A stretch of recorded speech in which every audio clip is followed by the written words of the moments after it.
ഞാൻ ഒരുപാട് മന്തി റെസിപ്പി കണ്ടിട്ടുണ്ട്, അത് ട്രൈ ചെയ്തിട്ടുമുണ്ട്. എന്നാൽ ഞാൻ വെക്കുന്നതാണ് എനിക്ക് കൂടുതൽ ഇഷ്ടം. അത് എൻ്റെ റെസിപ്പിയാണെന്ന് ചോദിച്ചാൽ എനിക്ക് അറിയില്ല കേട്ടോ. അപ്പോൾ ഞാൻ ഇതുപോലെയാണ് വെക്കാറ്. ആദ്യം നമ്മൾ മന്തി വെക്കാനുള്ള പാത്രത്തിലേക്ക് ചിക്കൻ ഇട്ട് കൊടുക്കുക. ഞാൻ ചിക്കൻ പീസ് വലിയ പീസാക്കിയിട്ടില്ല, ചെറിയ പീസാക്കിയാണ് ഞാൻ ഇടാറ്. എനിക്ക് കൂടുതൽ ഇഷ്ടം അതാണ്. പിന്നെ ടൂത്ത് പിക്ക് വെച്ചോ അല്ലെങ്കിൽ ഫോർക്ക് വെച്ചോ ഒന്ന് കുത്തി കൊടുക്കണം കേട്ടോ, മസാലയൊക്കെ നല്ലോണം ഇറങ്ങാൻ വേണ്ടിയിട്ടാണ്. എന്നിട്ട് അതിലേക്ക് ജീരകവും കുരുമുളകും ആഡ് ചെയ്ത് കൊടുക്കാം. പിന്നെ മാഗി ക്യൂബ്സ് ഇട്ട് കൊടുക്കുക. പിന്നെ മല്ലിയില, പുതിന ഇല, ക്യാപ്സിക്കം, സവാള, പച്ചമുളക്, പിന്നെ അധികം പുളിയില്ലാത്ത തൈരും ഉണക്ക നാരങ്ങയും കൂടി ചേർത്ത് കൊടുക്കുക. പിന്നെ ഇതിൽ ഉപ്പ് ചേർക്കാൻ പാടില്ല. നമ്മൾ മാഗി ക്യൂബ്സ് ഇട്ട് കൊടുക്കുന്നുണ്ട്, ഉപ്പ് ചേർക്കണ്ട കേട്ടോ.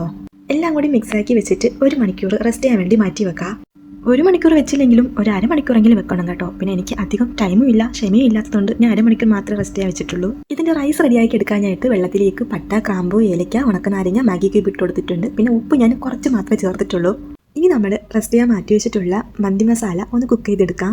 ചിക്കൻ ഒന്ന് പകുതി വേവ് ആകുമ്പോഴത്തേക്ക് നമുക്കിതൊന്ന് ഫ്രൈ ചെയ്തെടുക്കാം കേട്ടോ. ഫ്രൈ ചെയ്തെടുത്തിട്ട് നമ്മൾ ആ ഓയിലോടെ തന്നെ ഈ മസാലയിലേക്കൊന്ന് ചേർക്കാം. എന്നിട്ട് വേവിച്ച് വെച്ചിരിക്കുന്ന റൈസും കൂടി ഒന്ന് ചേർത്ത് കൊടുക്കാം. പച്ചമുളക് നടുക്കൊന്ന് കീറിയിട്ട് ഇതുപോലെ ഒന്ന് കുത്തി കൊടുക്കുകയാണെങ്കിലും ആ പച്ചമുളകിൻ്റെ ഫ്ലേവർ കിട്ടാൻ വേണ്ടിയിട്ടാണ്, വേണമെങ്കിൽ ചെയ്താൽ മതിയേ.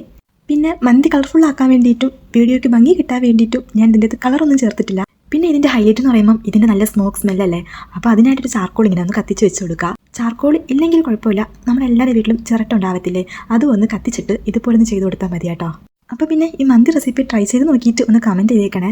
വീഡിയോ ഇഷ്ടമെങ്കിൽ ലൈക്ക് ചെയ്യുക, ഷെയർ ചെയ്യുക, കമൻറ്റ് ചെയ്യുക, സബ്സ്ക്രൈബും കൂടി ഒന്ന് ചെയ്തേക്കണേ. എന്നാൽ ഓക്കെ, ബൈ.